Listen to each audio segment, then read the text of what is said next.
Sige, magtago na tayo ha. Magtago na tayo. Ngayon, magtatago na si Batotoy. Asa na kaya si Batotoy at saka itong si Pedro? Sabi ni Kuya RJ. Ngayon, sabi nitong si Pedro, tsaka ni Batotoy, hala, kailangan hindi tayo makita ni Kuya RJ. Kasi pag nakita tayo ni Kuya RJ, tatamaan tayo ng baril niya. Kaya nagtago silang dalawa. Saan kaya sila nagtago? Sa mga puno. Asa na kaya yun si Kuya RJ? Asa na kaya siya? Tapos, ngayon, may nakita si Kuya RJ. Gumagalaw dun sa may halaman. Tapos, akala niya, si Pedro tsaka si Batotoy. Sabi ni Kuya RJ. Yung pala kayo, ha? Tapos, pinumpirian niya at binalan niya. Anong tunog ng baril? Okay okay medyo malakas ah. Okay. Ano? Bang? Bang? Slime yung ano ah, slime ah. Ayan, sige. Bumaril ulit sige RJ. 1, 2, 3. Okay, very good. Tinamaan niya yung halaman. Tapos, may narinig si Kuya RJ. Ano kayang narinig ni Kuya RJ? Kalaban niya, so si Batotoy at saka si Pedro. Pero ganito yung sound, ganito yung tunog. Ay, manok! Pusa! Kailangan sumisigaw? Ayan. Pusa! Pusa! Pusa na! Manok! Ano kaya yun? Pusa? Sabi kanina ni ate, manok. Sabi ni Kuya Vince, pusa. Aso! Tiger? Tiger sa ano? Tao? Di ba pag tao, di ba dapat gano'n? Pag tao, di ba gano'n? Tuta! Tuta daw, tuta. Ano pa? Aso! Pero alam nyo, si ate, meron dito medyo alam na ni ate, manok daw. Medyo malapit sa manok. Ibon! Isang uri siya ng ibon. Kalapati na nasa halamanan. Eagle! Eagle na nasa halamanan. Anak! Yung anak! Kingfisher! Ay, sosyal, kingfisher. Ay, okay, makinig kayo. Ito na yung kwento. Tinawag ngayon ni nanay. May nanay. Hanap tayo kung sino si nanay. Si Ate Babe. Okay, si Ate Babe daw. With the letter S, Babes. Okay, si Ate Babes. Ayan, si Ate Babes daw yung magulang ni RJ, ni Batotoy, at saka ni Pedro. Ngayon, tinawag ni Nanay Babes. Tinawag ni Nanay Babes si yung tatlo. Sabi ngayon itong sabi ni Nanay Babes, RJ! RJ! Batotoy! Pedro! Asan kayo mga anak? Parito kayo, parito! Di tinawag. Ngayon, tinawag ni Nanay Babes yung tatlo. Tapos, sumunod yung tatlo. Sabi nung tatlo, bakit po nanay? Sabi ni Nanay Babes, mga anak, pupunta lang ako ng palengke ha. Anak niya tayo. Ayaw mo? Ayan. Ngayon, tinawag niya, makinig na kayo. Tinawag niya ngayon, tapos nagpaalam siya na pupunta siya sa palengke. Okay. Ngayon, nung umalis na si Nanay Babes, hinanap ngayon ni RJ at si Batotoy, hinanap ni RJ yung tinamaan niya. Pero, hindi niya sinabi kay Batotoy at saka kay Pedro. Okay, very good. Ngayon, sabi nitong si RJ, ano kaya yung tinamaan ko? Kasi, nung nakita ko si Pedro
Batotoy. Kuya, paano mo napatay yun? Naglalaro lang tayo kanina. Ngayon may narinig silang boses. Kanino kayang boses? Kay Nanay Babes. RJ! Batotoy! Pedro! Nasaan na kayo mga anak? Ngayon, tumakbo na sila. Nay, bakit po? Kakain na tayo mga anak. Nilibing na nila yung pato. Tinago lang nila. Ngayon, sabi nitong si Nanay, RJ, kumuha ka nga ng papaya doon sa may likuran natin. Sabi naman itong si Kuya RJ, ay, sige po nanay. Sige po, kukuha po ako. Ngayon, tinawag niya si Batotoy tsaka si Pedro. Sabi ni Batotoy sabi ni Kuya RJ kay Batotoy tsaka kay Pedro. Batotoy, Pedro, kayo nga kumuha ng papaya. Inuutusan ni Kuya RJ yung dalawa, no? Inuutusan ni Kuya RJ si Batotoy tsaka si Pedro na kumuha ng papaya.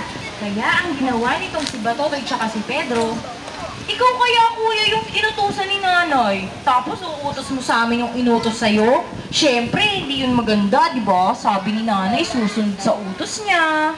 Tapos, ang ginawa ngayon itong si Batotoy tsaka ni Pedro, Susumba! kuya! Supato! Kaya sabi nitong si RJ, kakainis naman oh. Ba yan? Sige na nga, ako na nga kukuha ng papaya. Ngayon, di kumuha na, bumaba na si Kuya RJ. Tapos binigay niya yung papaya, kumain na sila. Ngayon, maghuhugas na ng plato. Okay. Sabi naman itong si nanay, Pedro, Batotoy, kayong dalawa ang maghugas ng mga pinagkainan natin, ha? Tapos sabi naman itong si Batotoy tsaka si Pedro, ay, sige po, nay, kami na po maghuhugas ng mga plato. Ngayon, ang ginawa nila, nagliligpit na sila, yung pinagkainan nila. Tapos, sabi naman itong si Batotoy tsaka si Pedro, may naiisip ka ba? Anong naiisip mo? Naiisip ko kasi na si Kuya RJ na lang yung paghugasin ng plato. Tapos, sabi naman ng dalawa, Kuya RJ, masakit yung kamay ko. Tsaka tinatamad ako. Ikaw na lang maghugas ng plato. Tapos maglalaro lang kaming dalawa ni Batotoy. Sabi ni Pedro. Sabi ni Kuya RJ, di ba kayo yung inutusan ni nanay? Bakit ka naman sa akin pinili yung sa inyo ni nanay? Tapos sabi nitong si Pedro.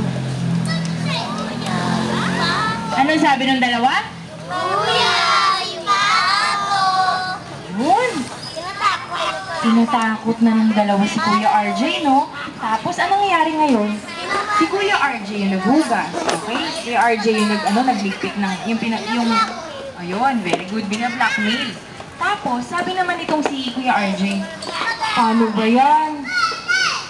Parang ako na lang inuutusan ng dalawa. Sabihin ko na kaya kay nanay na napatay ko yung pato.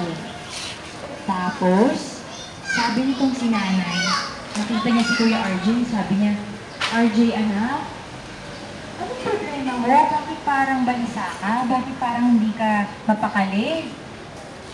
Sabi nitong si Kuya RJ, Nay, may kasalanan po kasi ako eh. Ano yung kasalanan mo anak? Napatay ko po kasi yung pato. Sabi niya,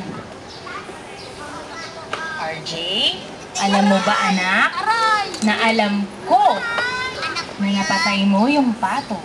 Pero, hinihintay ko lang na magsabi ka sa akin ng totoo. Tapos, sabi nitong si Kuya RJ, Nay, niyakap niya si Nanay Babes. Nay, thank you po. Sorry po hindi ko na po uulitin. Naglalaro lang po kasi kami ni Batotoy tsaka ni Pedro kanina.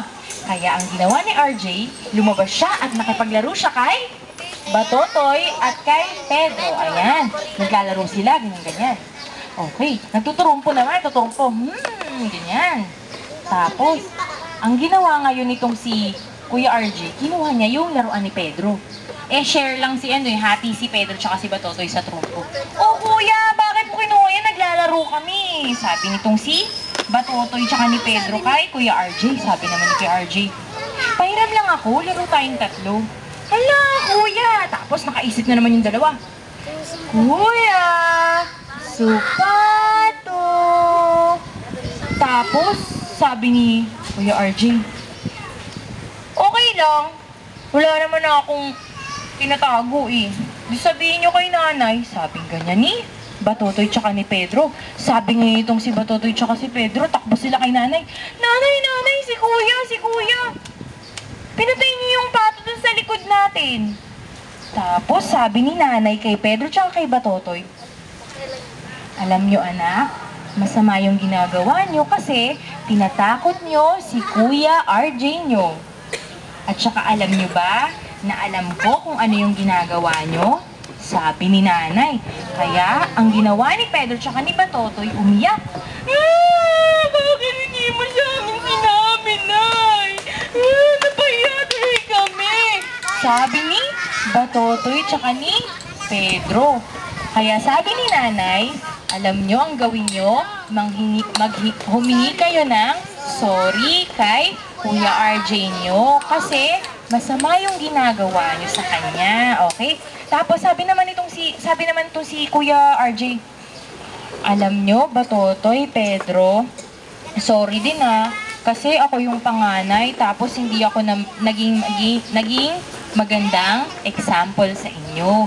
Dapat ako ang nagiging magandang ehemplo sa inyo. Sabi ni Kuya RJ kay Batotoy tsaka kay Pedro. Kaya sabi nitong si Pedro tsaka ni Batotoy at tsaka si Kuya RJ, nagyakapan sila. Sorry kuya, sorry po, sorry, ganyan. Kaya katulad ng ginagawa nilang tatlo ngayon. Okay, ayun. Kaya ang ginawa nila, naglaro na sila.